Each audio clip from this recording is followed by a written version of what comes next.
Welcome, everybody, to another episode of Strife's Sanctum podcast.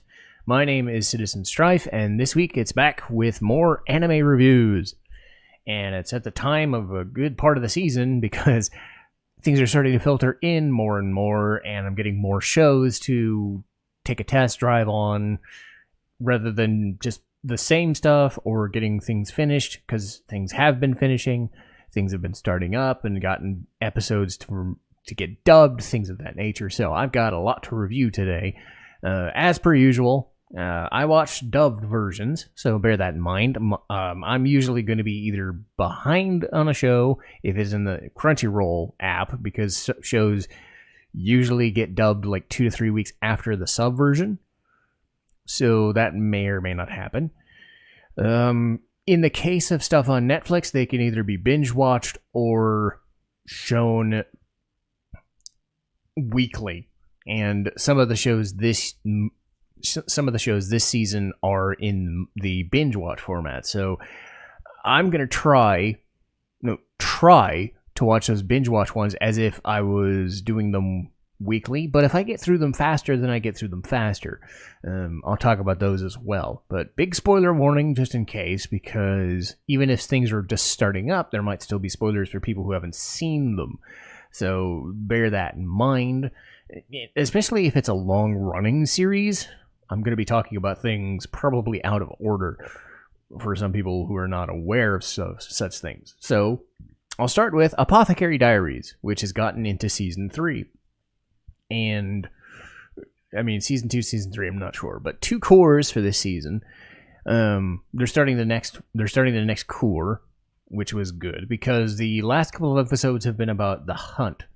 There was an assassination attempt on Jinshi's life, which was unsuccessful, and they jumped into a waterfall only for their escape attempt to be thwarted by a frog. And then Mao Mao fell on Jinshi's frog. At least she calls it a frog. That's going to be a running gag, is it's just a frog. And it's decently sized or modestly sized. And the whole thing is basically just, here's the whole thing. We counteracted this whole hunt thing in this assassination plot. And now Jinshi and them know each other. And I think, like, Mao Mao knows who he is, the Emperor's brother and all that stuff, but I think she just wants to feign ignorance. Either out of a sense of just duty, a sense of just frustration, or just keeping things as normal rather than basically being this target. Because if she found out that he's the whatever, then it's a target on her back that she probably doesn't really want. And, well, she really probably doesn't want to be near him anyway in that way. So that part ended, and I just got done watching The Bads. And I normally groan at like pool episodes, beach episodes, shit like that, but you know, I think it was long enough in this show's run that I was like, okay, if you're gonna do it, at least it's 35 episodes in, 36 episodes in, rather than 6 or 10. You know, I have a little bit more tolerance, especially for what they kind of came up with as the through point, because it wasn't just, hey, they have boobies, let's go. There's a lot of that. But yes, Mao Mao and her servant girlfriend Xiaolon and Jisui or Shisui go to the Bads, and they kind of coerce their way into talking to concubines in the midst of giving massages and whatever. So it turns out to be a good idea. They take another one, like one of those triplet girls that were kind of doing nothing, and they finally did something. They also, you know, while they were talking to other concubines, they were finally doing some things that might finally lead somewhere. One of my biggest frustrations with the Apothecary Diaries is the insistence on this character Lolan, who's a concubine but doesn't do anything but sit in a fucking chair. And she finally didn't even speak, but she had a huh expression. So I actually know her voice now. Sort of. She still hasn't spoken, but it's progress. We might, after 12 or 20 fucking episodes, learn who the fuck she is and what she's doing and why there's a ambulance coming by. I'll wait for that to go. Okay, I'm not hearing anything. Nope, it is coming this way. Sorry.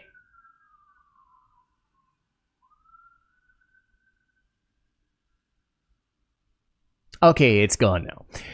As I was saying, Lolan was sitting in a chair being important-ish because she's the character she's the daughter of the person who organized the hunt. So apparently she's important and all that shit. But it's back. I wish the ambulance would make up its mind.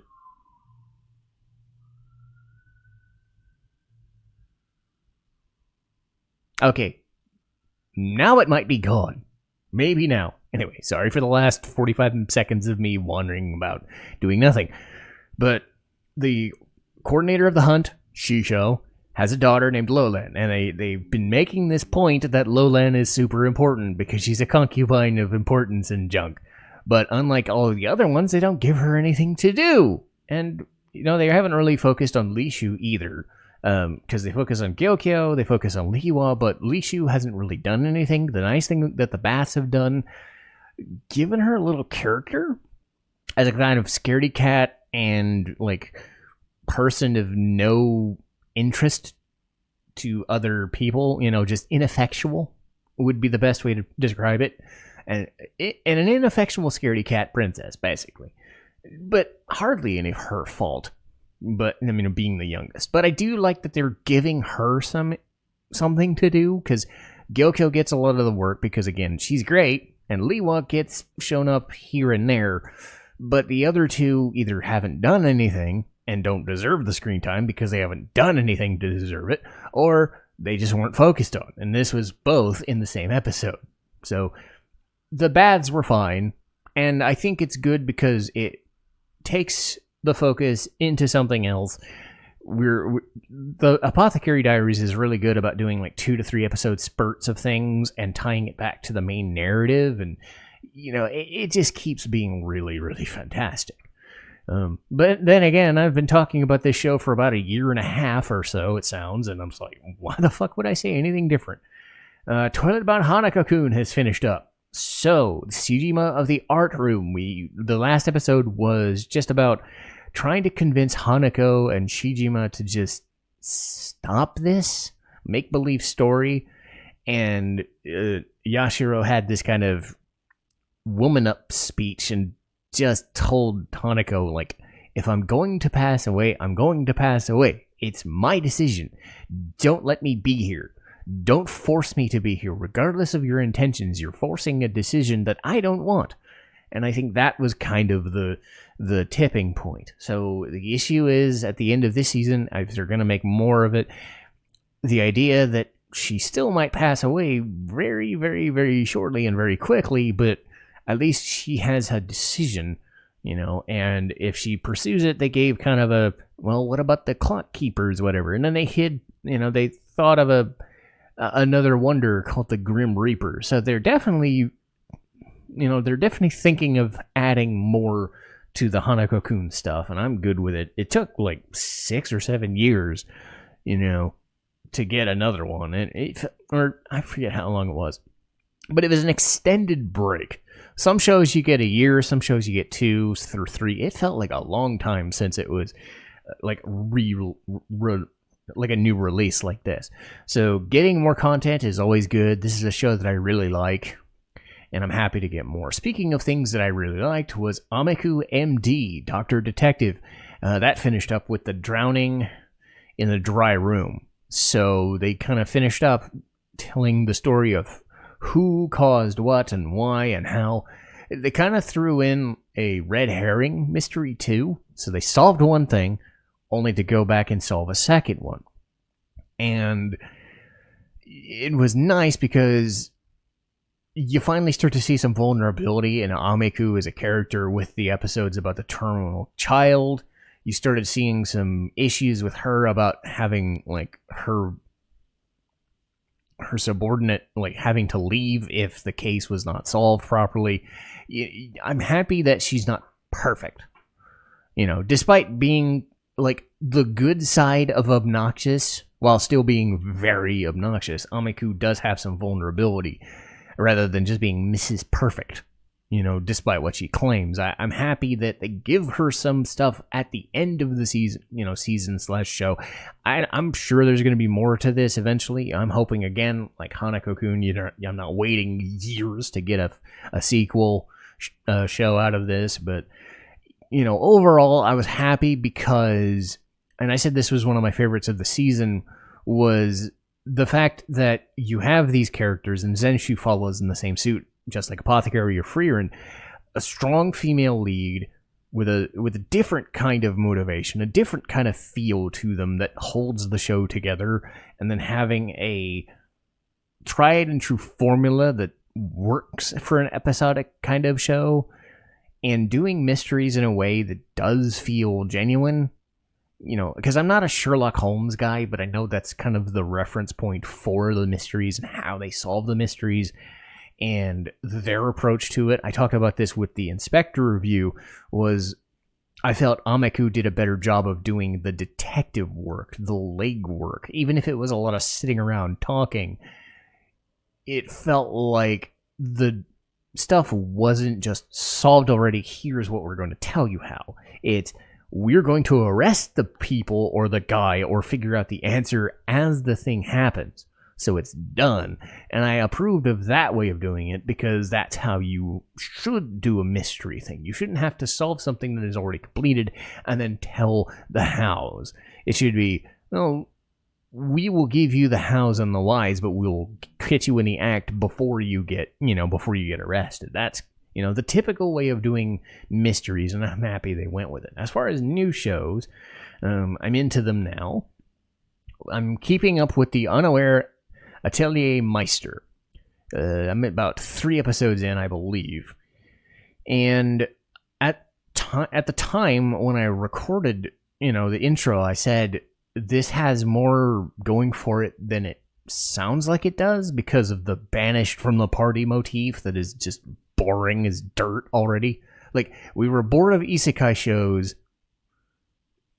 We were very, very, very, very flush with isekai, and we still are. And now, like, it's villainous shows and banished from the party shows. Like, that seems to be the new thing that happens, 50 times a season. Or 50 times a year. I don't know which. Could be both. But this was the banished from the party bullshit, and I liked who the character was, and despite everything being just kind of that it shouldn't work. From, everything that I'm looking at, a harem show, the Unaware guy who's super badass at everything, it's the story of him and the character interactions and the dialogue that they present that gives it some panache that shouldn't really be there for a junk food show. What it also doesn't do is the whole, I'm just here for the thing to do the whatever. His gimmick can at least lead to funny things, unlike the guild receptionist, which she had the same fucking phrases for every goddamn scene. It was really irritating. For a junk food show, you kind of want, characters to feel like they're characters instead of just spouting one word or something. Now, Kurt is very just there, but in an earnest way, and the other people around him are what making it interesting, despite just all the evidence suggesting this is not for me. I still like it. And they're giving you this there's this girl that has this curse. Nope, no she doesn't, because I solved it. There's this party that has this problem. Nope, it doesn't, because Kurt solved it. It's one of those. I'm not putting a lot of stock into the hows and the whys and the whatever. I'm not expecting this to be high art or anything like that. But it has enough charm to it that unless it falls into the, we're just going to do the same stupid shit and we're going to say the same stupid things and we're going to, that sort of thing, I'm probably not going to drop it. I just know that it fits that I need this to shut my brain off and enjoy kind of, because sometimes you need that kind of show. You don't always need, the example I would put is Violet Evergarden. I'm watching Violet Evergarden again, and I'm going to review it, in a couple of months because it's intense and amazing and lovely. you don't need a show like that every fucking day. Sometimes you need a break. You know, that's why genre changes are a good thing, or rewatching shows are a good thing. Having a show like Unaware Meister to, you know, tell you, okay, Apothecary and Violet Evergarden are up here at the high end. There's a lot of stuff in the middle that's really fucking good. And then this is just like right where I want it to be, that I'll enjoy it and not like worry about it. You know, the junk food roll. I've gotten used to, especially if I'm watching 4 to 5 to 6 shows a season, having one in that slot is not bad, because it's just, if I'm if I'm enjoying myself watching it and I'm not hating the 20 minutes, it feels good. Let's see, Devil May Cry 2025. This one's different. I think it's made in South Korea. It definitely has the anime aesthetic, but you could also accuse it of being more of like the general Americanized cartoon look recently, but still, it's anime-ish in approach. So I'm going to label it here, even, you know, it's kind of like Castlevania. It's not technically an anime, but it sure as shit looks like an anime to me. Same deal kind of with Ruby, though Ruby's a special CG kind of case, but you know what I mean. But Devil May Cry, I didn't really play the games, but I've gotten enough, you know, of the lore that I know what the fuck I'm expecting.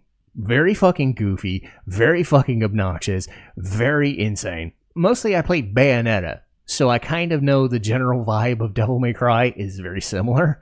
And everything I've seen of Dante in like SMT3 and whatnot tells me, yeah, I kind of know.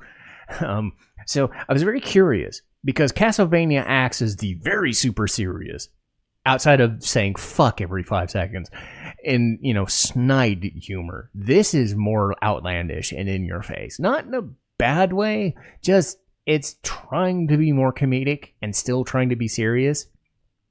So it's kind of tough to describe. It's kind of tough to stick the landing there, because if it wasn't so stupid, it wouldn't be Devil May Cry. It's trying to be what it says on the tin. The fights are ridiculous. Dante's power set is ridiculous. His approach to things is ridiculous, and he can do things he's crazy about and do, you know, talk the way he does because he's fucking Dante. And the setup here is nice because they don't they take inspiration from stuff, but again, they do the Castlevania thing. They don't strictly follow any one plot line. So they're not beholden to anything either, which is gonna be to their benefit, I think. For instance, Lady, her setup is different. You know, they pull things from timelines, but then they don't. In this, like, Lady is like the leader of a counter-terrorism, counter-demon force that's gonna take Dante's shit and, you know, take care of it. The reason that happened is there's this white rabbit guy that has the sword of Sparta. Dante has this pendant that he got from his mom. You know, they'll reveal shit. It's like it's like 8 episodes. I'm not worried about crazy lore from this. I just need it to make sense so that Dante can do Dante things, and, you know, Lady does Lady things, and they get a fight scene in episode 2. I am happy about that. The one thing I will say is, despite all the cool fight scenes, there is this sense of like trying too hard with the soundtrack, because the opening theme is freaking rolling from Limp Bizkit. They throw in like Guerrilla Radio from Rage Against the Machine, and the guy running up the stairs trying to fight off Dante, you know, for a bounty. It's like, that dude has fucking taste. He's looking at the fucking camera and he says this. I'm like, you know, one of the better Rage Against the Machine songs. I'm not really a big Rage guy, but still, it's like, way to just be so smug about your choices. They are trying to appeal to idiots like me from that era. It's like 1995 to 2000, but I'm more of a 70s, 80s guy, but I still grew up in that generation. I would get it, but it also does seem a little out of place if it wasn't Devil May Cry. So I've just thrown up my hands and said, all right, we're doing Limp Bizkit, we're doing Rage Against the Machine, we're probably going to be doing Linkin Park or Godsmack. Fucking roll with it.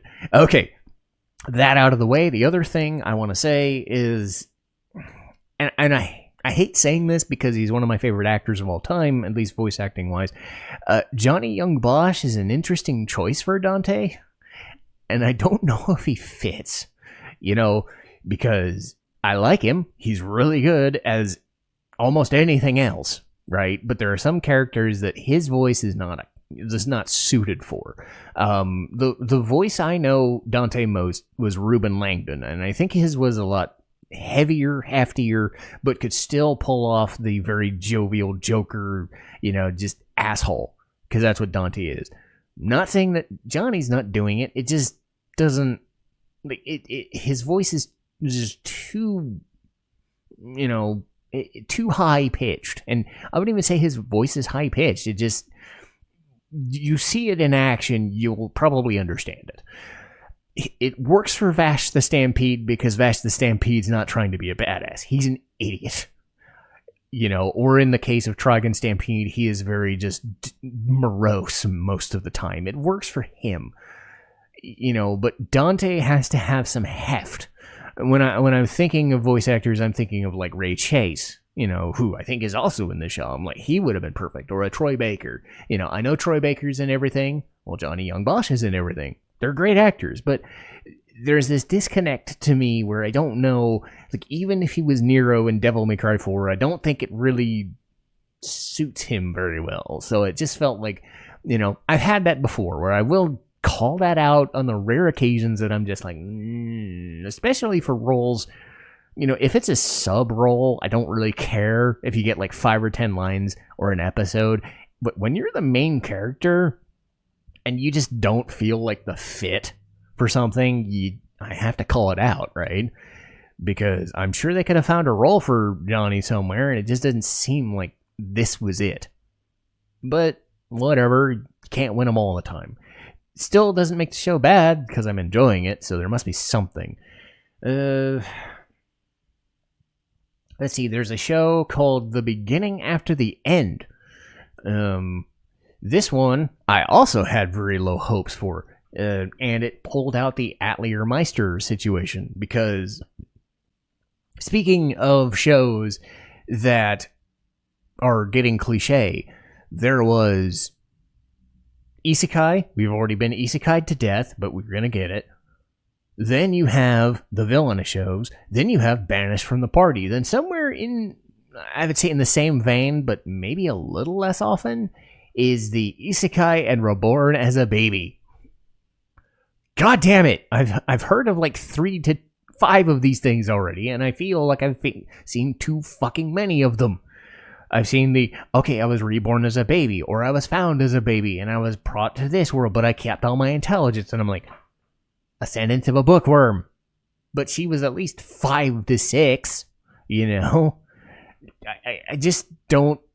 I don't like it when a baby is considered, like, you have the intelligence of a 25 to 30-year-old person or an 80-year-old person, but you're a baby, and we're going to show off all your stuff, and it's going to be so cool, and whatever, and I'm already like, fuck.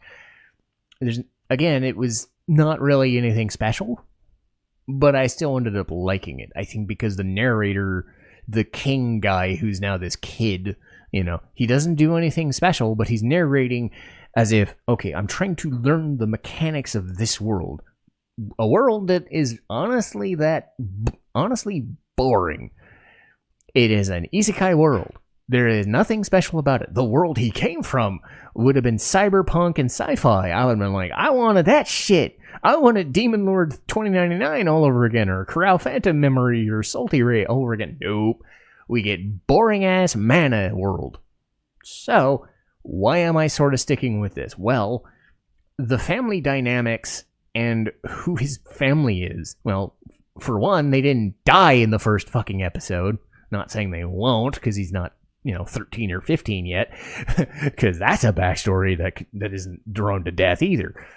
But the fact that they are actually useful people and have mana, and the dude can kick a shit ton of ass, and the woman can heal a bunch of stuff, and they're good at their jobs, and they're also like nice people. I think that is the sort of thing, the ascendance of a bookworm family dynamic that I'm looking for, and that's where that ascendance of a bookworm example comes in, because that's kind of the baseline for, if this is going to work, you're going to make it that show. It's going to be good. So I hope it's that level. I don't expect it to be, but I expect it to be good enough. What I don't want it to be is, oh god, I don't even remember the name of the show, but you might be able to guess it from the description. It's basically this guy, this like 80-year-old assassin or whatever, 70-year-old assassin, this old guy dies in a mission, gets reborn as an aristocrat, whatever, and like 2 or 3 episodes in, like he's kind of grooming the girls he's around, and they're in a bed with him, and like, I mean, he is a teenager at that point, but it's like he's an 80-year-old or whatever, like old assassin guy, sort of hitting on teenagers. I don't remember the show, but again, it turned me the fuck off right away, and I never wanted to watch it because I wasn't really liking it much to begin with, but I was sticking with it. So you could see my reticence for a show about isekaiing as a baby, because where does it go? Do you hit the heights of Bookworm, or do you fall in the pit of I'm grooming my successors, whatever, because I'm smart enough to manipulate them? I'm expecting this to probably just be in the middle and fit like Atelier or Meister and be good enough to survive, but I'll need more episodes. I just started it this week, so who knows? People have whined about the animation. I don't really worry about animation quality too much. Same with like Sakamoto Days or whatever. If a show has good characters or a good enough premise or a good enough feel, despite some cliche bits, I don't care.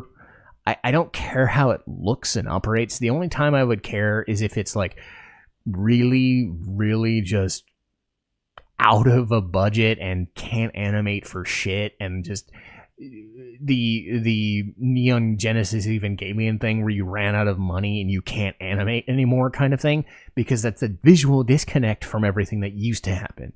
If your show is a piece of shit looking wise, but you have good characters, I'll take that, because I have the characters that, I can work with, or the story or whatever. It's fine. So who knows? I'm on the fence.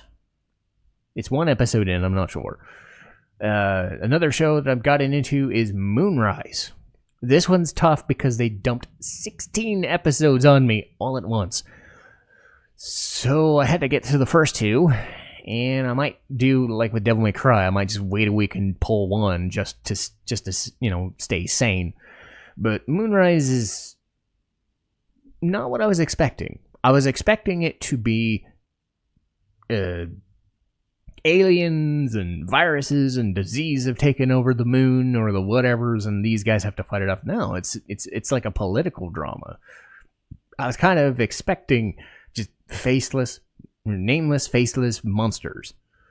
No, we have a name to it. We have a face to it. We have characters who are part of the moon colony, trying to separate themselves. That's better, I think, because political stuff kind of works if you have that. I would like it more if it does the Yamato thing, where Space Battleship Yamato actually gave you time with the villains to where you felt something for the villains, actually. Another show that's like that that I just finished recently was Dorohedoro, and as much time is spent learning about like Shin and Noe and En and all the other goofballs in the villain camp, just as much as the main duo. So it's like I'm getting attached to learning about these people, despite the fact that they're on one side. I don't know if that's what Moonrise is going to do. I'm imagining they're just going to be, I'm evil for the sake of being evil, You don't have to be sympathetic. I'm just saying having some characteristics is better than I'm a Nazi. You hate me because I'm a Nazi. Hellsing. Go. It's fine. It's great. But I've said before that if you're a Nazi and you're sitting in a chair, I don't care that you're a Nazi. You're just sitting in a chair. You're not doing anything to me. At least in Moonrise's case, they have the political intrigue. They have the characters, the setup so far. And I don't know where this is going to go. This was made by the guy who wrote the Ice Queendom, the Ruby spinoff, and I wasn't really enthusiastic about it. I think he wrote Psycho-Pass too. So it's like there's hope there, right? But at the same time, you don't know if it's quality or not. But I'm liking it so far. The main dude has a good enough story and a good enough connection to everybody that I'm liking it thus far. But I have to be careful because, again, there's a lot of shows that I'm watching. So what am I going to stick with? And then, once even more things are dubbed, like Black Butler, how am I going to stick with it? How am I going to keep with everything? So I think all of these so far have been the things that I'm gonna like. So might as well just talk about the couple of things that I didn't like, and these were easy. To Be Hero X. I dumped it in 5 minutes because it was ugly looking. It was a CGI thing about superheroes, and I thought it'd have something, and then I think it was trying to be too much of an American comedy. And Japanese shows should try to be Japanese. They have their own style of comedy. Anime has its own style of comedy. Sometimes it's deadpan, sometimes it's fan servicey. Trying to be a joke per minute in a very slow, deliberately dumb way does not work. If you're DreamWorks, if you're Shrek, if you're Marvel, if you're whatever, that's great. I just didn't feel anything for this, and the visuals just didn't work for me. The character was just this mopey superhero guy who wasn't really. I don't know. I didn't get enough into it to think that I was really missing anything. And speaking of shitty dialogue, I was watching Brilliant Healer's New Life in the Shadows for like 5 minutes. And actually more like 3. Because I had this epiphany when I saw this character just dump in out of nowhere and she gets introduced. And, this black-haired girl with green highlights comes into the main dude's house while he's away. And I'm supposed to know who this is? I mean, you're barely establishing who the main dude is. You're barely establishing who the main girl is. And then the main girl's dialogue is like, get up for work, dear, or whatever. And she's basically saying to the camera, oh, I'm going to be wife material someday. I'm like, I don't know you well enough to justify that. So I just, no, it was very chintzy and low rent. It had that feel of a show that had like half of its pages missing. And I'm thinking, slow the fuck down if you want me to care. Because there is an art to, pacing. Either you're so fucking crazy that you have no idea what you're doing, but you're going a mile a minute and it's nice, or you have to be very deliberate and focused and try not to miss anything. I'm not saying very slow, like, say, Ghost in the Shell, but Ghost in the Shell worked in its favor because it didn't have you miss anything. I'm talking about, like, little details that, like, I don't even know who you are. Why are you telling me things? Why am I doing this? Why am I going? I said this about a show last season about the head, the salary man who becomes a headmaster or a big four or some shit. Like, they answered the biggest quandary off screen about a character that I wasn't really interested in already. Okay. No, I need context.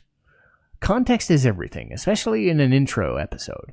If you're gonna pull the all guns blazing, shooty bang bang, do that. If you're just gonna be very slow and very deliberate, you have to tell us, who am I? Why do I care? I don't know you. I'm not going by your fucking title, because you could be any number of show and any number of quality if your title is Brilliant Healer's New Life in the Shadows. Like, if you're not even going to put in the effort to try, then I'm not even going to bother. But, the hit rate for so far has been way better. I'm good with that. And, I don't know if I'm going to stick with everything, but I know that the good stuff is there, and I've got Black Butler's Emerald Witch Arc to, hold on to for earlier, for later this week or next week. So I'm happy that I have a lot of shit to watch, this season. So I'll keep up with it, and I'll get back to it. But that'll do for this week's episode. Final Fantasy IX, I've already done a review of it, and it was almost 2 hours. I was thorough. I didn't miss anything when talking about Final Fantasy IX. Speaking of not missing context clues, not missing anything, so that you knew what I'm talking about, I went for 2 hours. So, goddamn. After that, it's going to be Mega Man 4 and Mega Man X4 for Mega Man. And then I believe it's going to be... It's going to be Castlevania Seasons 1 through 4, A Link Between Worlds, and then Violet Evergarden. I talked about just recently, as in yesterday and today, starting to rewatch episodes, and holy shit, I put that on my list of reviews immediately, because I remember loving it when I first saw it. It's been like half a decade since I saw it last, and I'm as bowled over by it as I was before, if not more so. So I wanted to put that in as soon as fucking possible. But that'll be it for today, and I will talk to you guys next time. Citizen Strife, signing off.